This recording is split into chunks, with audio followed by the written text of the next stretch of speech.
In the quiet hush of the endless desert sands, before the world grew noisy with ambition and conquest, there existed a slow, stretching realm of heat and wind. And in this realm, as the Nile rolled on like a sight too old to stop, the land that would be Egypt began its slow, sleepy formation. Here nothing rushed. No the wind, not the dust, not even the sun as it climbed lazily across the sky. It is in this sleep-drenched desert that the first kings began to rise. Not quickly, not proudly, but with a sort of slow, sun-warmed heaviness, as though even power took time to remember what it was. They were not called pharaohs at first. No, the word came later, much later, as language itself dragged itself out of the dark like a beetle beneath a stone. In the earliest of days, these leaders were simply kings, but even that word feels too fast, too grand. They were more like sun watchers, Nile walkers, dreamers in linen. The people they ruled over lived not in cities with noise and gates, but in clusters, quiet as stone, silent as tombs yet to be built. They worshipped the river, the sky, and things they could not name. And these kings, these proto-pharaohs, were not gods yet. Not quite. They were men who sat for long hours beneath palm trees and wondered what the stars were whispering. Mene, also known in more vibrant tongues as Nama, is often spoken of as the first pharaoh. But do not imagine a dramatic coronation. Instead, picture a man standing beside the Nile, the water brushing against his ankles, thinking slow thoughts. Perhaps he held a staff. Perhaps he simply stared. Power came to him not in a flash but in a drawn-out sigh. He unified Upper and Lower Egypt, yes, but this did not happen in an afternoon. It took years of treaties, nods, silences, and careful watching of the floods. The crown he wore was called the Piscient, a combination of the white crown of Upper Egypt and the red crown of Lower Egypt. It looked uncomfortable, heavy, lopsided, and one imagines that it made his scalp itch in the sun. But he wore it because the people expected it, not because he desired to be worshipped. That would come later. His court was a quiet place. No feats, no laughter, mostly scratching on clay, murmurs in reeds, and scribes who never quite met your eyes. Servants shuffled about, brushing flies from fruit that rotted slowly in golden bowls. You must understand, the disturbing thing about these early pharaohs was not the wars they waged or the monuments they imagined, but the sheer slowness with which they moved.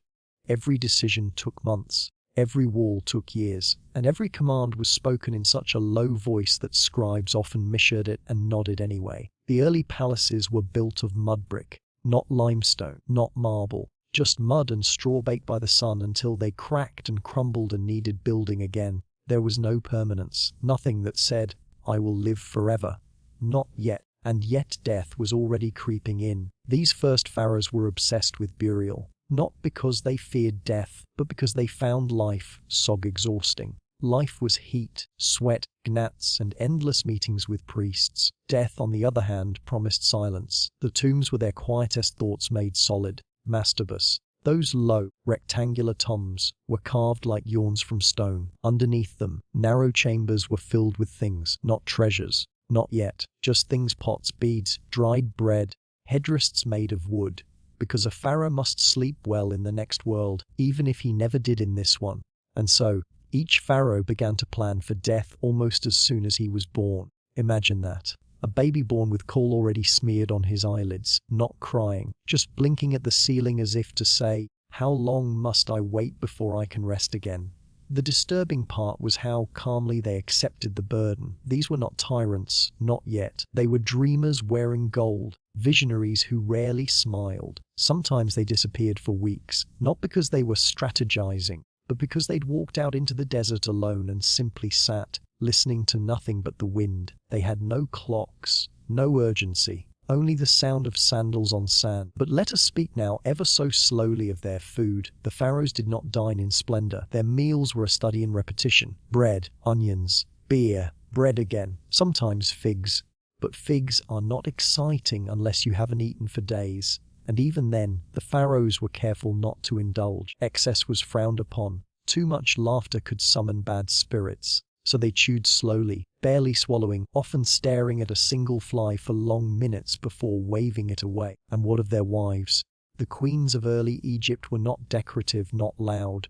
They were shadows beside their kings, walking 2 steps behind, 2 thoughts ahead. Their names, often forgotten, were whispered into temple walls in small hieroglyphs that no one bothered to paint. But they were there, always watching. Quiet power, stern tenderness. Their children were raised not with toys, with silence, taught to sit still for hours, taught to watch the way the lotus opened in the morning and closed at dusk. No games, only rituals, only repetition. And so we drift, slowly, ever slowly, through this first stage of the disturbing lives of pharaohs, where nothing happens quickly, where even memory moves like molasses over limestone, where power was not a roar, but a sigh, where every pharaoh felt older than the pyramids he hadn't built yet, and where every morning was met not with joy or dread, but with the endless, silent expectation to sit beneath the sun again, and wait. Just wait. The wind continued its slow song over the Nile, never hurrying, always patient. And beneath that endless sky, the pharaohs began to think about forever. Not today, not tomorrow, but forever. Because being a pharaoh, especially in the early dynasties, was not about ruling the living. It was about preparing to be remembered after death. Not by the people, not by history, but by the sand, by the wind, by the sun that touched stone long after the heart stopped beating.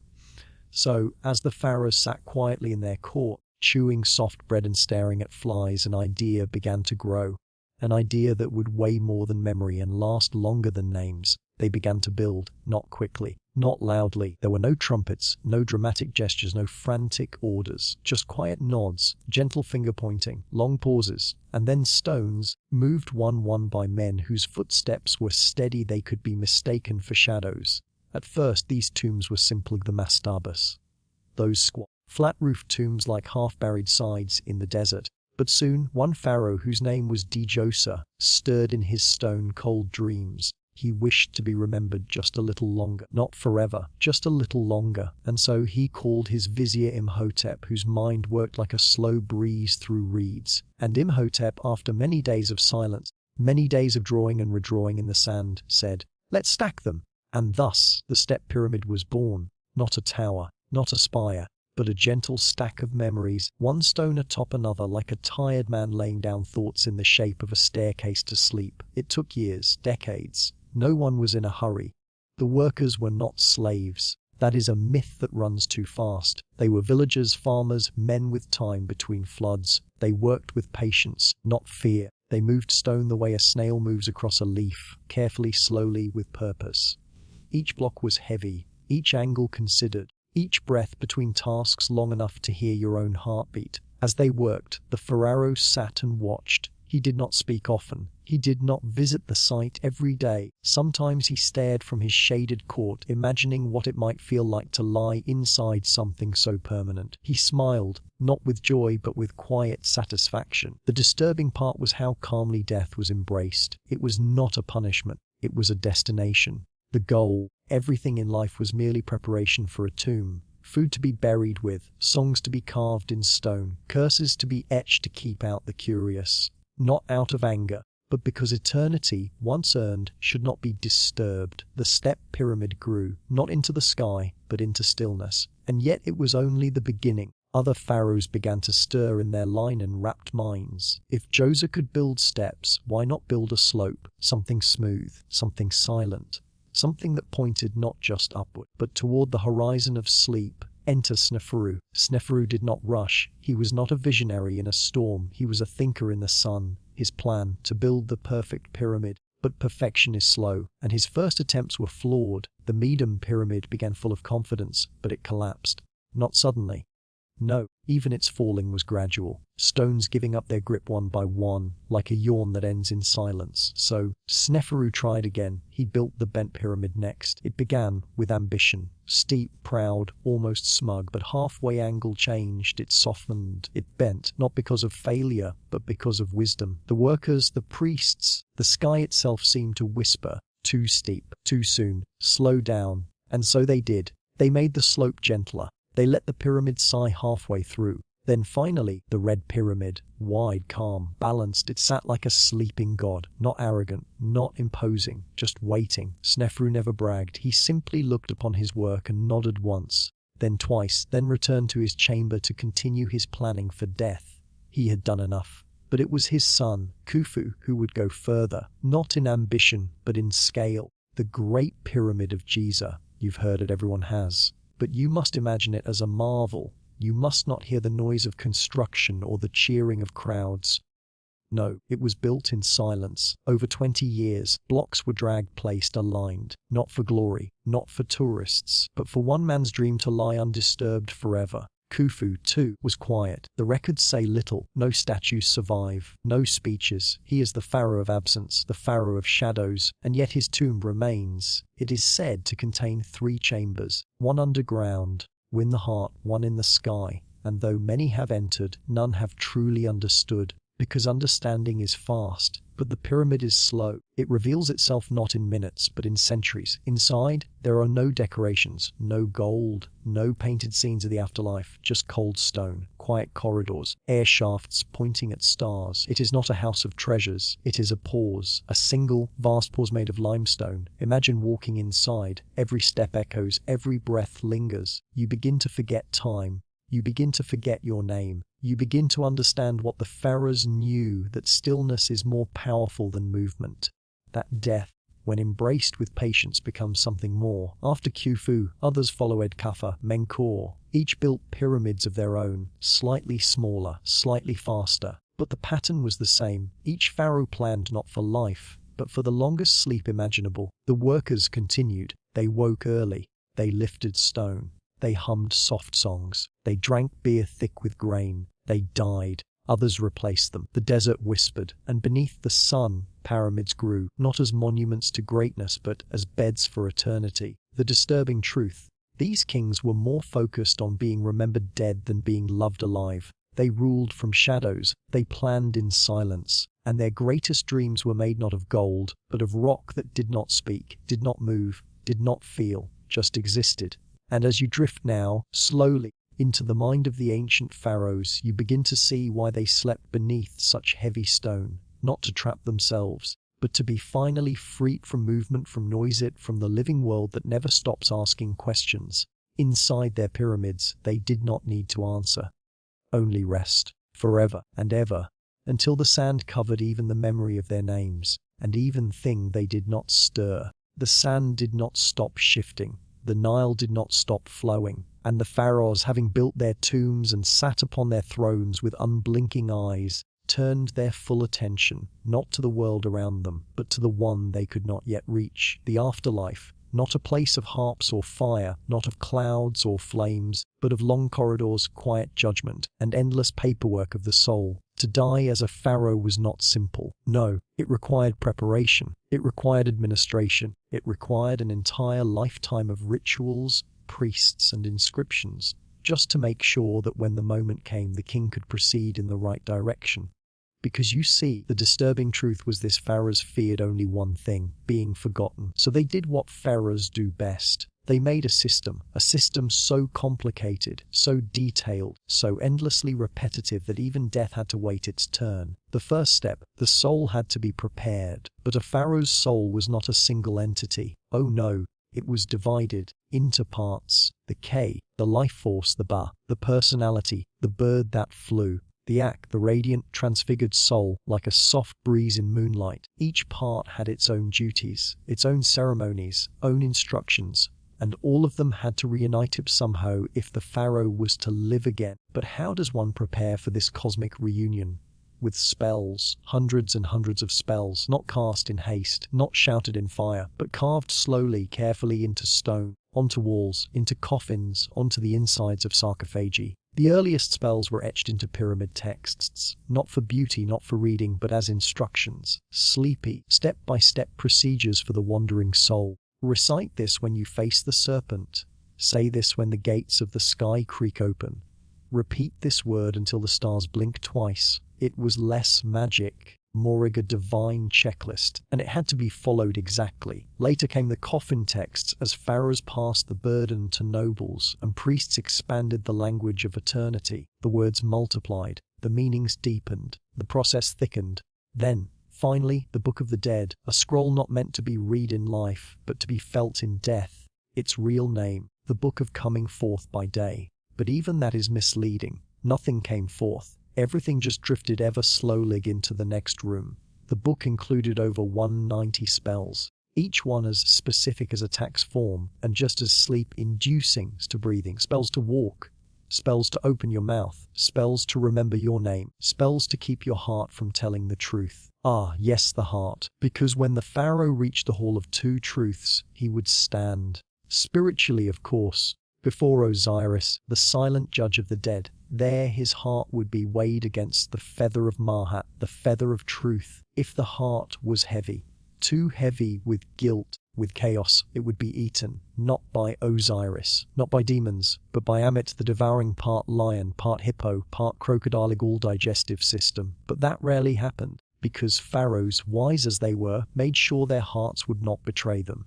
They hired priests to recite spell 30b again and again. O heart of mine, do not stand against me in judgment.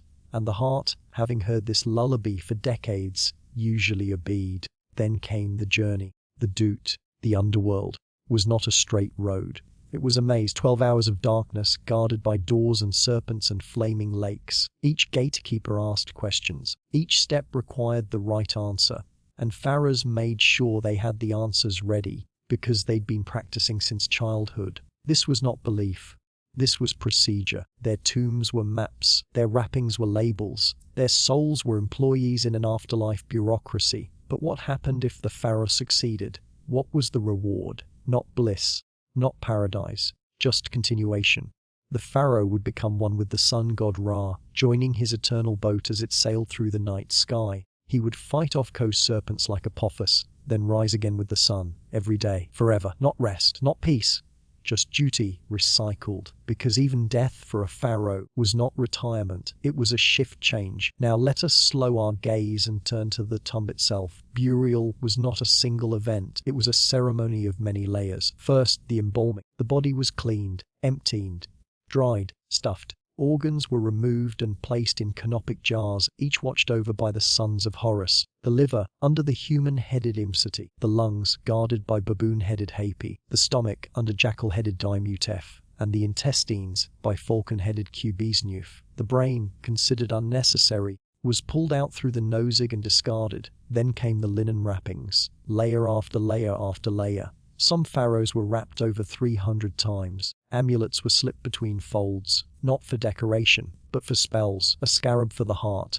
an eye of Horus for healing, a jed pillar for stability, a shen ring for eternity. Each amulet had a purpose. Each placement was precise. Each step was recorded. The disturbing part, the pharaoh was more protected in death than he ever was in life. Then came the funeral procession, not loud, not fast, just slow. As always, priests chanted, women wailed, scribes scribbled, and the opening of the mouth ritual was performed, where a sacred tool touched the mummy's face, not to awaken, but to symbolically restore the senses, to let the dead see again, hear again, speak again. In silence, of course. Finally, the pharaoh was placed inside nested coffins, each more ornate, more painted, more symbolic than the last, then lowered into a tomb filled with instructions, offerings, and false doors for spirits to pass through, and there he would stay, still, wrapped, prepared, and waiting, not for resurrection, not for judgment, but for eternity, for the endless unfolding of silence, for the stars to blink,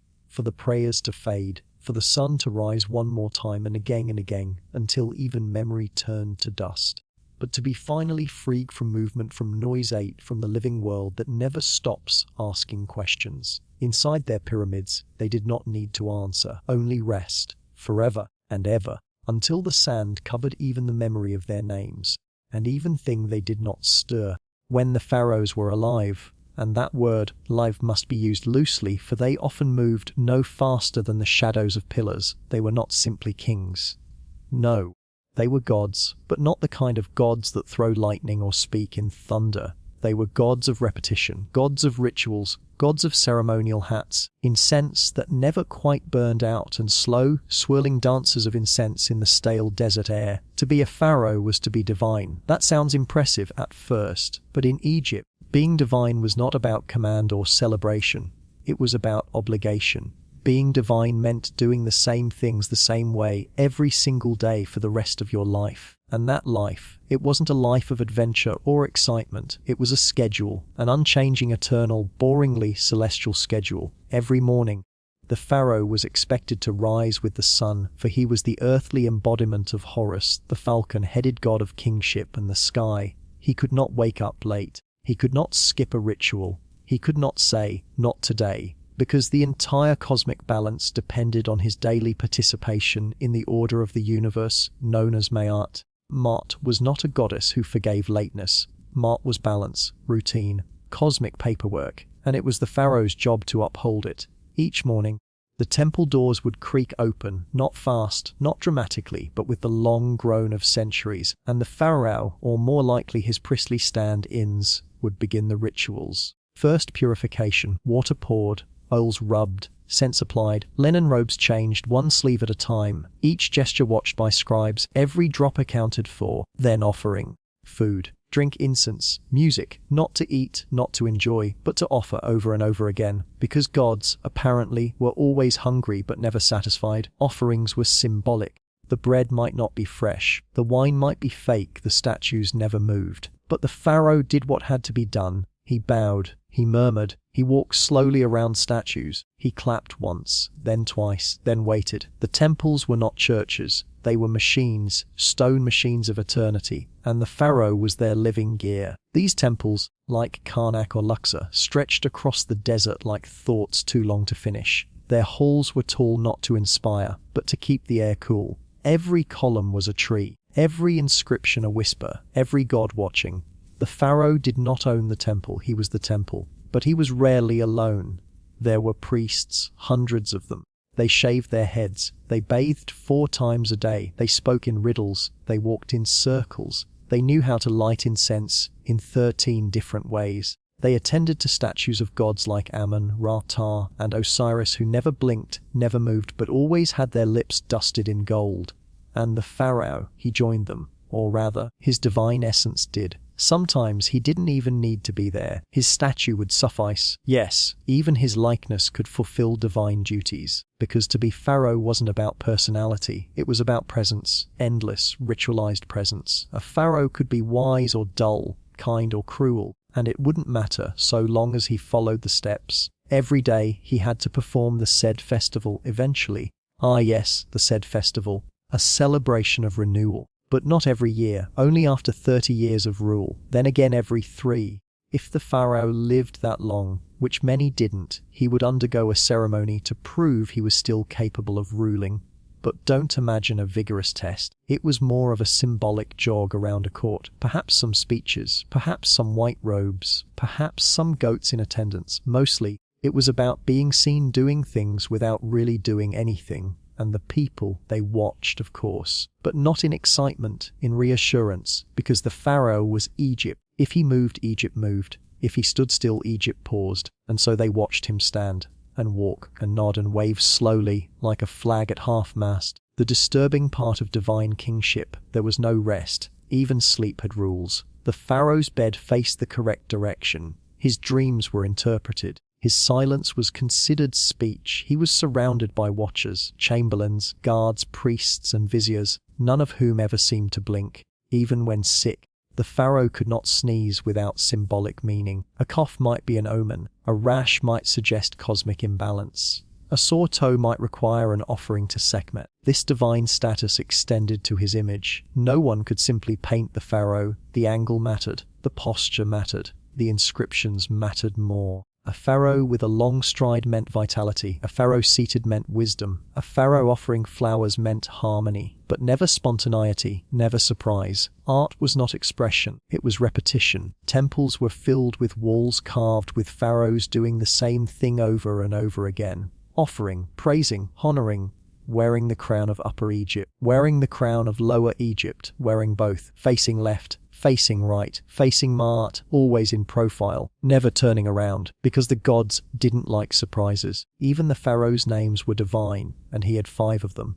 5 sacred names, each with a title, each with a purpose, each added like layers of meaning to a statue that never changed. His Horus name tied to the falcon god, his Neti name connected to the 2 goddesses, his golden Horus name, because gold never tarnished, his prenomen, his throne name, his nomen, his birth name. Every time a scribe wrote them, it took longer than a sentence. because each name had to be placed inside a cartouche, an oval symbol protecting it for eternity. Even names had to be embalmed. Even language had to be eternal. Eventually, all this weight, this divine expectation, wore down even the most determined pharaoh. They aged early, they grew stiff, they whispered more than they spoke, and their eyes, once wide with royal ambition, grew heavy with the slow fog of ceremonial responsibility. They became less like rulers and more like moving statues. You could walk past a pharaoh and not notice. You might mistake him for a column, a scribe, a guard in mid-pose. And that was the point. Divine kingship was not glory, it was endurance. To live every day as a ritual, to eat with reverence,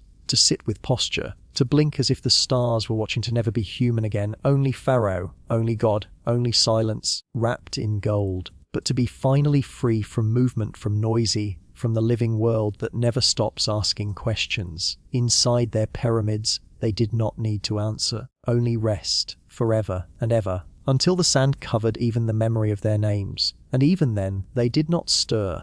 Within the heart of Egypt's golden dust, far from the temples, and beneath the endless hum of sun-baked air, stood the palaces of the pharaohs, not as grand as legend suggests, not filled with jewels and laughter, but vast, still, and unbearably quiet. The palace was not a place of joy, or chaos, or the smells of roasting feasts. It was a hallway of rules, a sanctuary of slow footsteps, whispers, and shadows that stretched too long in the light of dusk. For the pharaoh was not merely a ruler, he was an institution. And institutions do not play, they observe, they record, they sit. The pharaoh's palace was often made of mud brick, painted, yes, decorated, yes, but fragile, temporary. Unlike the stone tombs of death, the palace of the living pharaoh was never meant to last.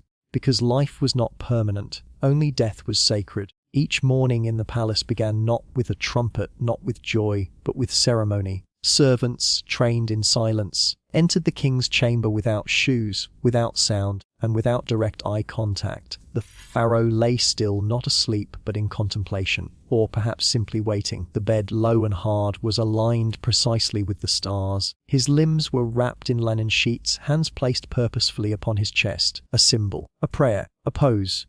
He did not rise quickly. That would be unseemly. He sat up slowly, robes presented, perfumes applied, incense lit. Outside, priests were already murmuring. Inside, scribes were already taking notes.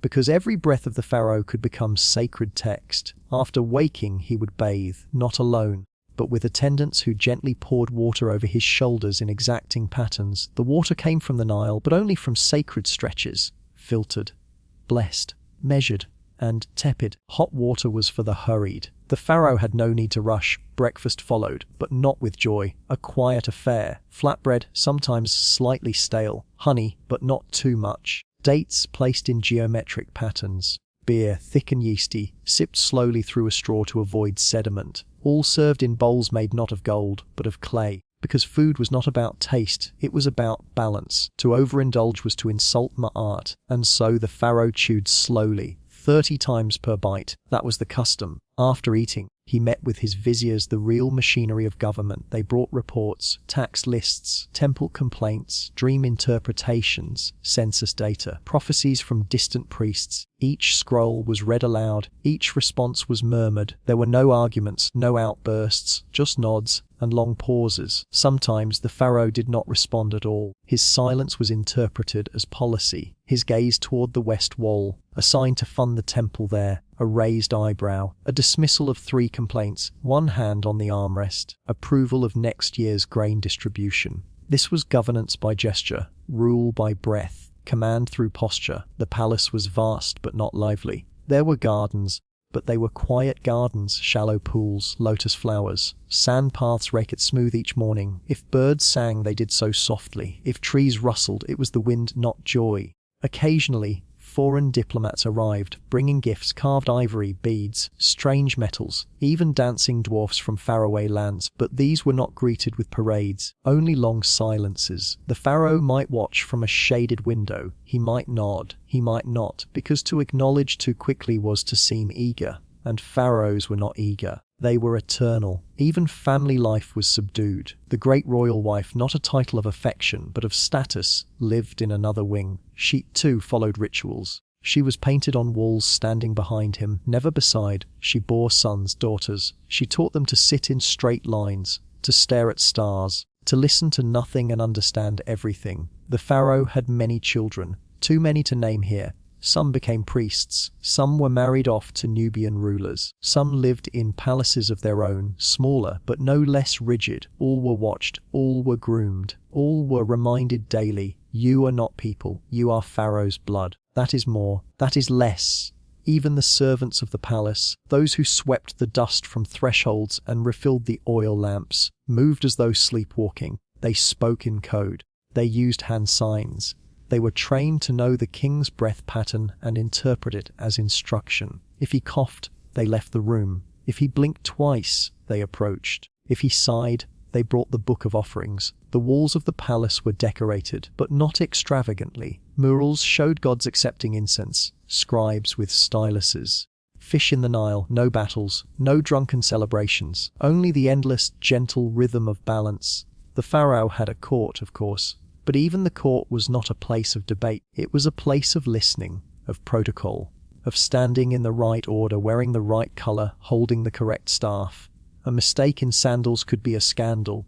Too much perfume. Suspicious. A speech more than 4 sentences long. Dangerous. There were jesters in theory, but no one laughed, not loudly. Laughter belonged to chaos, to Seth, to madness. And the pharaoh ruled over order. So he did not laugh, he acknowledged humor, sometimes with a slow blink or a breath that might have been a chuckle, or not. In the afternoons, he walked, not far, just along a shaded corridor, always in the same direction, always followed by 3 guards, 2 priests, 1 fan bearer. He examined statues, he touched columns, he breathed the same air he had breathed the day before. Sometimes he visited the harem wing, not for pleasure, for continuity. Children had to be born, the line must continue, but even there, everything was scheduled, everything was ritual, even affection. In the evening, he sat alone on a terrace overlooking the river. The Nile shimmered, boats drifted like thoughts, the sky turned gold, then copper, then grey. He watched the horizon for signs, a falcon flying west, a heron landing on a rock, 2 ripples, then none. The priests would ask,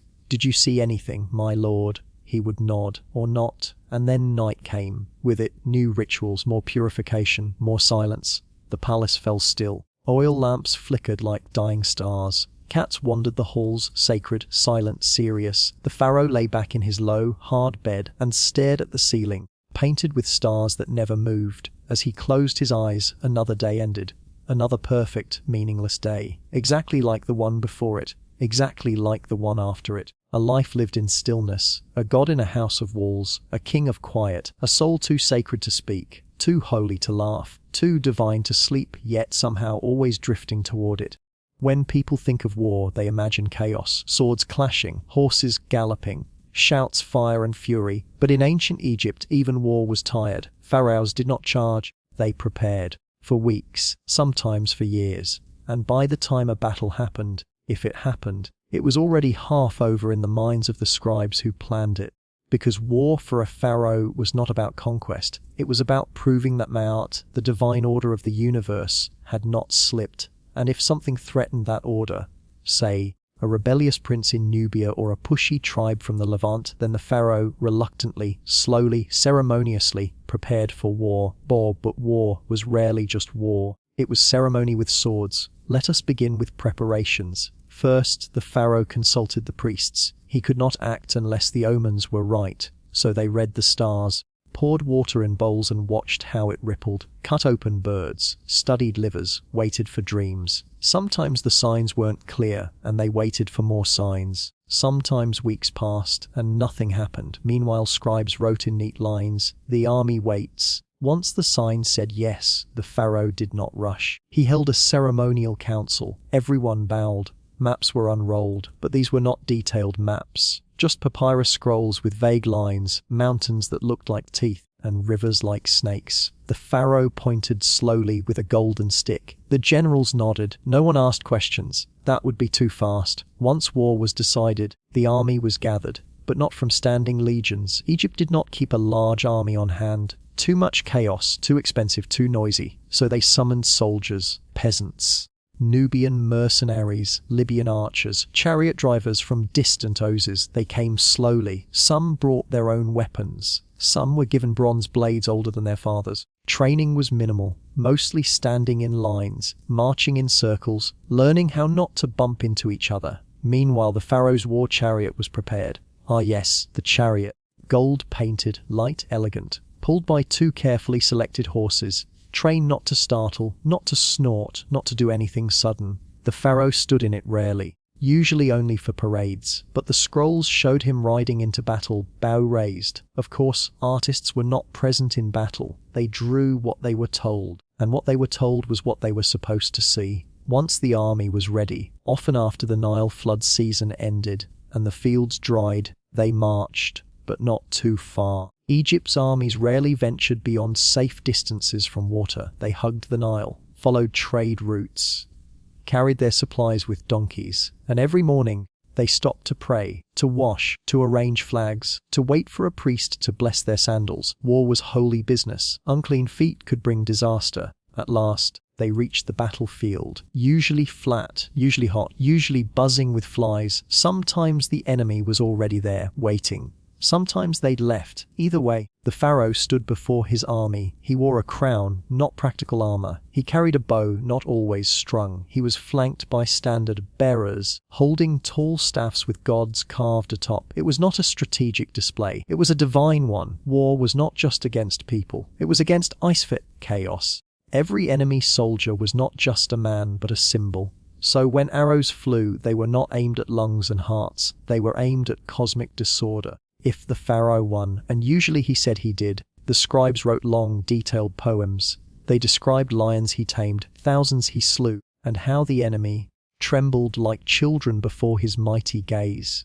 It didn't matter if the Pharaoh had stayed far behind the lines. In the temple reliefs, he always rode forward, alone, bow drawn, trampling enemies like ants beneath the wheels of his sacred chariot. One famous battle, the Battle of Kadesh under Ramesses II, a conflict with the Hittites over control of trade routes in Syria. The armies were large, the outcome unclear, likely a stalemate, but according to Ramesses it was a glorious victory. He had inscriptions carved 100 feet high, paintings of him single-handedly destroying his enemies. Scribes copied the victory speech in temples across the land, and yet he signed a peace treaty afterward. One of the first in history, written in stone, with polite language and promises of alliance. So did anyone win? History snores at the question. After victory, the Pharaoh returned home, not in triumph, but in ceremony. The army paraded slowly through Thebes or Memphis, not with cheers, but with chants. Priests burned incense, women threw lotus petals. Captured enemies, if any, were led in ropes, their heads bowed. Some were executed, others enslaved. Most were absorbed into Egyptian life, given new names, new homes, new rules. Because war wasn't about destruction, it was about restoration, bringing balance back, showing the gods that the Pharaoh was still in charge, even if nothing had really changed. In temples, artists carved endless scenes of war. Every pharaoh, no matter how peaceful, was shown smiting enemies. The pose was always the same: pharaoh standing, arm raised, gripping the hair of kneeling foreigners, a mace held high, about to strike, but frozen forever. The strike never lands, because war is a gesture, not an act, a pose, not a blow. Even the enemies were drawn with exaggerated features, not real men, just ideas, symbols, representations of not Egypt. And once they were conquered on the wall, the real work was done. Sometimes pharaohs listed their defeated foes on the soles of their sandals, so that every step was a symbolic victory. Even walking became a conquest. The disturbing part, no one questioned it. The scribes wrote what was expected. The people saw what was carved. The pharaoh remained victorious even if nothing was ever won. And so war returned to rest. The army disbanded. The priests thanked the gods. The pharaoh returned to his palace of silence, hung up his bow, removed his crown, sat on his throne, and resumed the rituals. Because even war, especially war, was just an interruption, a brief ripple in an otherwise still pond, a performance, a moment of noise between centuries of silence. It does not begin with thunder, it begins with confusion. A name forgotten, a wall left unpainted, a festival postponed, then never held again, a scroll not copied, an offering forgotten on the altar, where flies gather. And so begins the decline of the pharaohs. not with blood, not with invaders, but with forgetting. You see, Pharaoh was once a god on earth, a living Horus, the heartbeat of Ma'at. But over time that divinity became bureaucratic. Priests began to hold more power. They were no longer just servants of Pharaoh, they were accountants of the sacred, managers of rituals, custodians of secrets. Some temples, especially of Amun and Thebes, owned more land than the crown, more cows, more grain, more scribes. Soon the pharaoh ruled in name, but the priests ran the country. They performed rites in dark chambers, counted donations, measured stars, held knowledge that pharaohs could no longer fully understand, and sometimes challenged their kings. But never openly, that would be too fast. Instead, they withheld blessings, delayed rituals, whispered that the gods no longer smiled on the king, and the people believed. Because how could you see the gods' will? Only the priests could. And the priests said the pharaoh has forgotten Ma'at. The pharaoh has lost favor. The pharaoh may no longer be pharaoh. In these slow, breathing centuries, Egypt fractured. Not shattered, not exploded, just split. Upper Egypt and Lower Egypt, rival kings. Multiple claimants to the throne. At times, more than one pharaoh ruled at once, each with their own capital, own crown, own scribes, and the people, confused. They paid taxes twice, worshipped different gods depending on the river's bend, and quietly, very quietly, wondered if the old ways still worked. Do the gods still watch? Meanwhile, outside Egypt, new threats rose, but they did not storm the gates with armies. No, they drifted in like smoke. The sea peoples, strange warriors from across the Mediterranean, began raiding coasts. No one knew where they came from or why, but they burned, plundered, vanished, and the pharaoh's armies, old, ceremonial, slow, could not stop them. Temples were pillaged, granaries destroyed, towns vanished. Pharaohs responded with stales, inscriptions, speeches, victory poems. Even if the battles were lost, they carved stories of triumph, because to lose was unthinkable. To admit weakness was to invite chaos. So the scribes wrote, Pharaoh crushed them, and the people read, Pharaoh prevailed.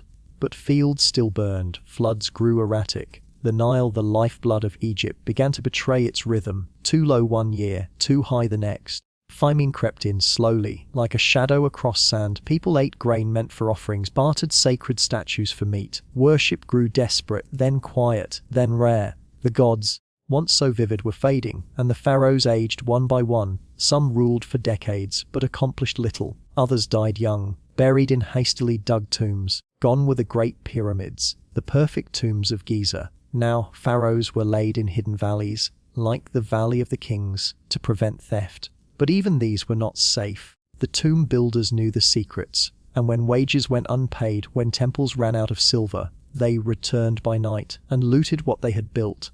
They took gold, jewels, perfumed oils. They smashed statues, melted amulets, burned scrolls, left the bodies of kings unwrapped, broken, stolen from their rest, and no one stopped them. Because the divine fear had faded. Pharaohs no longer inspired awe, they inspired hunger. Even priests, once defenders of holiness, now whispered among themselves, perhaps the gods are dead, perhaps the old ways no longer matter. Still, some pharaohs tried to restore glory. They rebuilt temples, held jubilees, declared new eras. But it was like shouting into wind. No army could stop the drift. Then came the foreigners. Not invaders, visitors first, then rulers. Libyans, once hired as mercenaries, became generals, then governors, then kings. Later, Cushites from Nubia ruled from the south, strong, proud kings who claimed to restore ancient Egyptian order. But they were outsiders. Then came the Assyrians, with sharper weapons and harsher gods, then the Persians, then Alexander the Great. And still the rituals continued. Temples still chanted, priests still lit incense, but it was hollow. Echoing, the gods, it seemed, had left. The statues no longer wept, the stars gave no signs. The pharaohs were now puppets, foreign rulers wearing Egyptian crowns, claiming divine favor in a language they barely spoke, and the people, they forgot. Slowly, they learned new names for the sun, new prayers, new kings. Even the sacred script, the beautiful hieroglyphs, fell silent. Fewer scribes could write them. Eventually, none could read them, and so Egypt faded into silence. A land of temples without gods, graves without names, and time swept over it like sand, covering every stone, every memory, every whisper of divine kingship, until only the pyramids remained, and no one knew why they were built, who lay inside, or what they were meant to preserve. Because the disturbing truth about pharaohs is not their power, but their disappearance. So complete, so still, so final, yet this is not the end. There is one more breath to take, one last step to wander through. The stone is cold, the air does not move. You are inside the tomb now. Not a tomb like the grand pyramids of Giza. Those were for an earlier time, a time when pharaohs believed that size alone could pierce the heavens. No, this is quieter, darker, deeper, the Valley of the Kings. Here, pharaohs were buried in the folds of the mountains, not to rise above the earth, but to hide within it, to vanish from the eyes of thieves, to whisper their prayers into the rock. Because by now the pharaohs knew the truth, that even the god kings die, and death must be managed carefully, very carefully. Preparing the body the moment the pharaoh died, Egypt paused, not suddenly, not all at once, but the ripples began, the opening of the mouth. Ritual would soon come.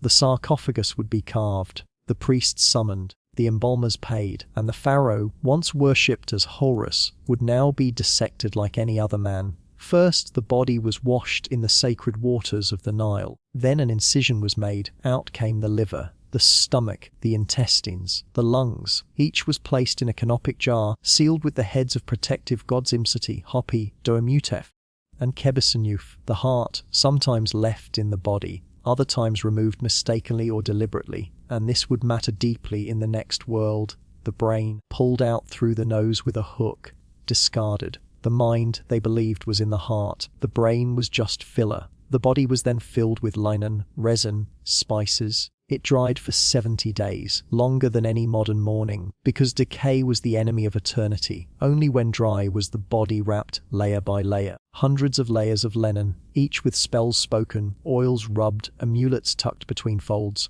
A golden mask might be placed upon the face, not to decorate, but to preserve identity, so that in the afterlife the gods would recognize him, because if they did not, he would be lost. The journey after death was not the end.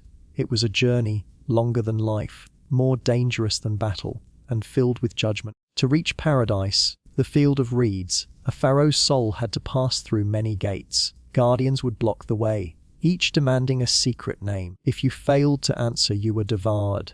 The Book of the Dead, a scroll buried with the pharaoh, contained the passwords, dozens of them, the names of demons, the names of gates, the spells to transform into birds, into lotuses, into serpents, whatever form was needed to slip past the obstacles. The pharaoh's soul was not just a soul, it had parts. The Kai, the life force, which needed food, drink, ritual. The Ba, the personality, which flew between worlds like a bird.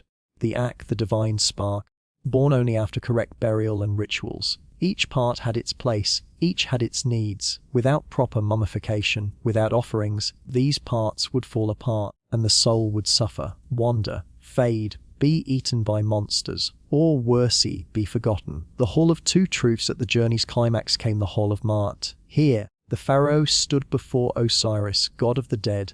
Alongside him 42 judges, the feather of truth and the scale. One scale held the pharaoh's heart, the other the feather. If the heart was heavier, it was impure, burdened by lies, greed, murder, arrogance. Then came Ammit, part lion, part hippo, part crocodile. She would devour the heart, and the pharaoh's soul would be obliterated, not punished, not tortured, just erased. But if the scales balanced, if the heart was light, then Osiris would smile, and the pharaoh would pass into the field of reeds. The field of reeds, paradise, was not a land of clouds.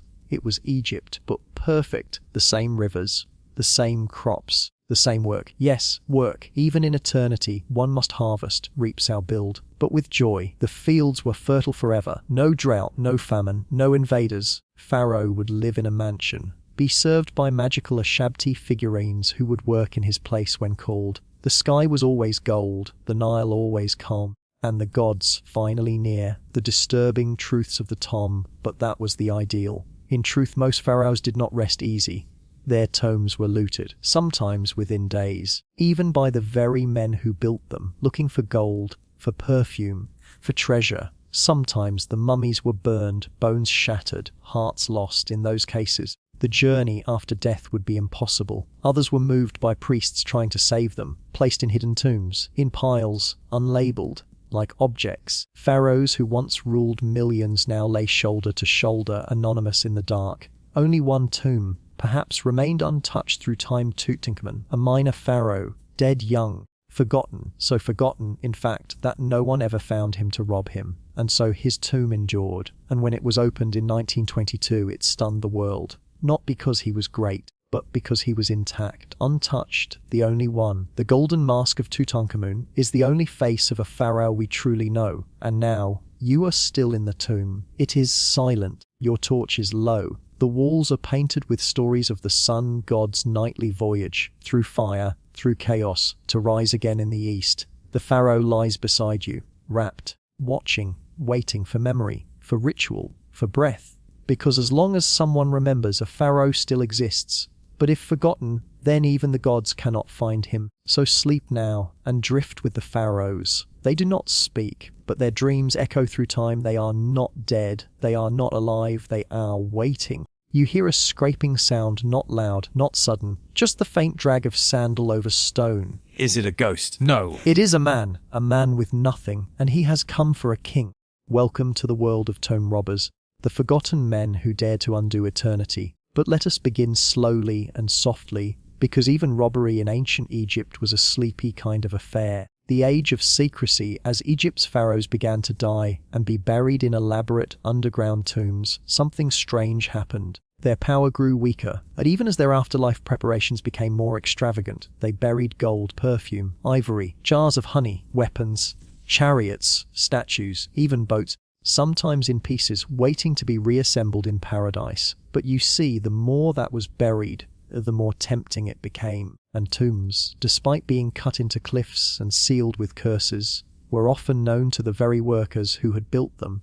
Men who mixed the plaster, painted the walls, carried the jars, carved the hieroglyphs. They knew, they remembered, they waited. The first robbers, some came quietly, years after burial, when memories had faded and guards had stopped watching.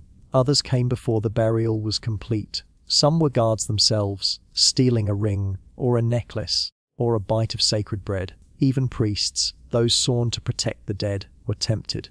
Because when grain was scarce and wages unpaid, and family hungry, it is easier to betray a god than watch a child starve. So tombs were opened, sarcophagi pried, and the wrappings of pharaohs peeled back, one fold at a time, searching for amulets, the gold fingers, the scarabs, the necklaces. Sometimes the robbers used fire to melt the resin that bound the mummy's wrappings. This would blacken the bandages, crack the bones, and obliterate any chance of an afterlife. The pharaoh screamed silently, but no one heard. Only the hiss of burning linen echoed through the dark. The curses to protect their tombs. Pharaohs and priests carved curses into the stone. They were never long, just a few chilling words. He who disturbs this tomb shall be devoured by the crocodile, the lion, and the serpent. May your name be erased, your descendants vanish, your heart fail in judgment.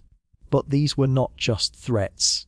To ancient Egyptians, words were alive. To write a curse was to make it real, and to read it aloud was to activate it. Even a sleepy thief, shuffling into the dark, might hesitate when seeing such words. But gold glitters more loudly than fear, and so the curse was ignored, and the tomb cracked open. The trials of the robbers, we even have their confessions, written in long, dusty, bureaucratic scrolls. Because eventually some were caught, dragged before a judge, beaten, questioned. They confessed, "I opened the tomb of the king. I took the gold. I divided it among my brothers. We drank beer and gave silver to the guards." Simple, cold, sleepy, and tragic, not because they were evil, but because they lived in a broken world. And pharaohs buried riches as if the afterlife were a treasury. The priests strike back. By the time of the Third Intermediate Period, around 1000 BCE, Egypt was no longer the same. Pharaohs had less power, priests ruled Thebes, and tomb robbery was rampant. So the priests did something quietly disturbing. They reburied the pharaohs, secretly, moved them from their original tombs, stripped them of valuables, catalogued their coffins, and placed them in group burials, hidden caches, in cliffs, behind false walls, in forgotten valleys. Among them were Ramses, Seti, Thutmose, Thoe, all moved, all wrapped again, all sealed in silence. To this day, we are unsure how many still remain lost, pharaohs whose tombs were never found. The curse of the modern age, the most famous curse, came not from ancient priests, but from the early 20th century. Tutankhamun again, discovered in 1922 by Howard Carter. The tomb remarkably intact. The treasure is unimaginable. But soon after its opening, people began to die. Lord Carnarvon, who funded the dig, died of an infected mosquito bite. His dog howled and dropped dead at the same time, miles away. The lights in Cairo went out. A cobra killed Carter's canary. The newspapers whispered. The curse of the Pharaohs. It was good for headlines, good for mystery. But the truth, the deaths were no more than coincidence. There was no curse. At least, not the kind people feared.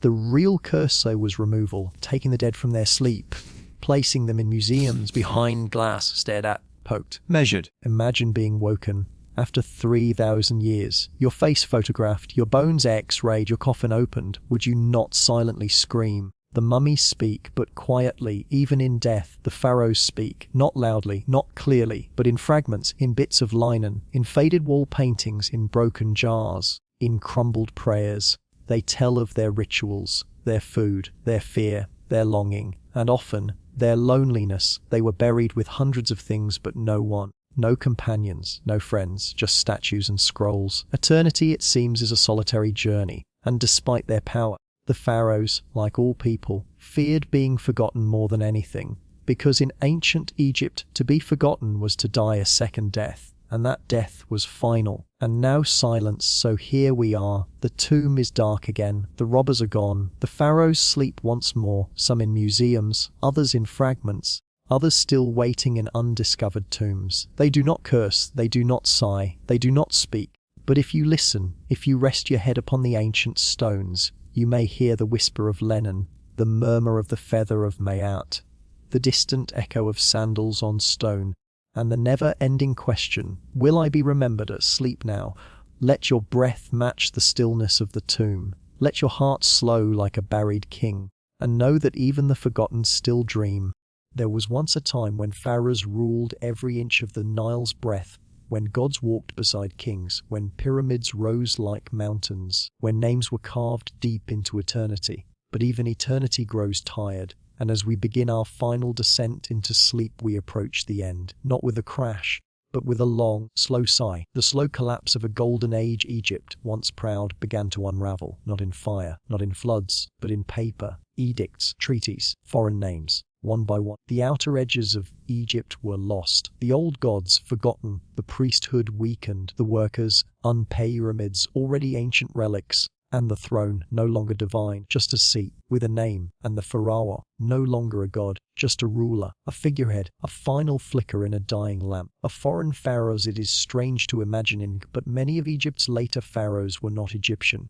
Libyans ruled, Nubians marched north, Assyrians invaded, even Persians called themselves pharaohs, and the Greeks came, led by Alexander the Great. When he died, one of his generals, Ptolemy, took Egypt for himself, and his family ruled for nearly 300 years. They were pharaohs in name, but they spoke Greek, worshipped in different temples, read Homer more than hieroglyphs, and yet they adopted the form. They wore the crown, built temples to Horus, paid priests of Ra. They knew to rule Egypt, you had to pretend to be Egyptian, even if your blood came from distant lands. The final queen, and from this line came her, Cleopatra V2, the last pharaoh, not a myth, not a caricature, but a real woman, educated, fluent in 9 languages, clever, politically ruthless, and unlike her Ptolemaic ancestors, she spoke Egyptian. She understood the weight of the double crown. She worshipped the old gods. She wrapped herself in Isis identity. She tried, with every breath, to hold Egypt together while the world cracked open around her. For the rise of Rome, but Egypt was no longer the sun around which the world revolved. That light had shifted west to Rome, a city of ambition, of generals, of armies, and Cleopatra, in her final efforts, tangled Egypt with 2 Roman giants, Julius Caesar, Mark Antony. They were lovers, our protectors. But politics is not love. Rome devours everything. When Caesar was assassinated, she turned to Antony. When Antony failed, she chose death. And so, when Cleopatra died, likely by her own hand in 30 BCE, Egypt fell, not just politically, but spiritually. There would be no more pharaohs, no more divine kings, no more tombs carved in silence for a god king, just Rome and time. The long silence after Cleopatra's death, Egypt became a province. Its gods, museums, its language fading, its temples abandoned. Stone by stone, history turned to dust, and the tombs, forgotten, covered by sand, whispered about by villagers, plundered in shadows, lost beneath homes. And for nearly 2,000 years pharaohs were ghosts, until the 19th century when Europeans came with shovels, with maps and pickaxes and curiosity. They peeled back the sand, pulled the mummies from their sleep, shipped them across oceans. Pharaohs, once gods, were now museum pieces, lit under glass, described by plaques, scanned by machines. No one bowed, no one prayed. Children laughed beside their bones. The memory that remains, but not all, was lost. Because even in museums, even behind glass, something stirs, a presence. Not angry, not cursed, just tired, as if whispering, "Do you remember me?" And we do, because we speak their names. We read their stories, rebuild their temples in photos and dreams. We give them voice, even if that voice is slow and sleeping and crumbling. The boring, beautiful end. So what was it all for? The pyramids, the scrolls, the incense, the sacrifices, the golden masks, the tombs beneath cliffs. What was it all for? Perhaps this moment, this soft, sleepy moment where we remember, even just for a breath, be that there once were pharaohs who saw themselves as gods, who built eternity in stone, who feared death just like us, and who now rest deep below the sand, still waiting, still dreaming, still hoping someone, anyone, it will whisper their name. And you've made it to the end, to the final grain of sand in this hourglass of slowness, to the last sigh of an empire of stone. Let your eyes close, let the Nile recede, let the stars rise again over the valley of the kings, and may your dreams be slow, be and as still be as a sleeping pharaoh. Sleep well. You've survived the dystopian life of pharaohs in ancient Egypt.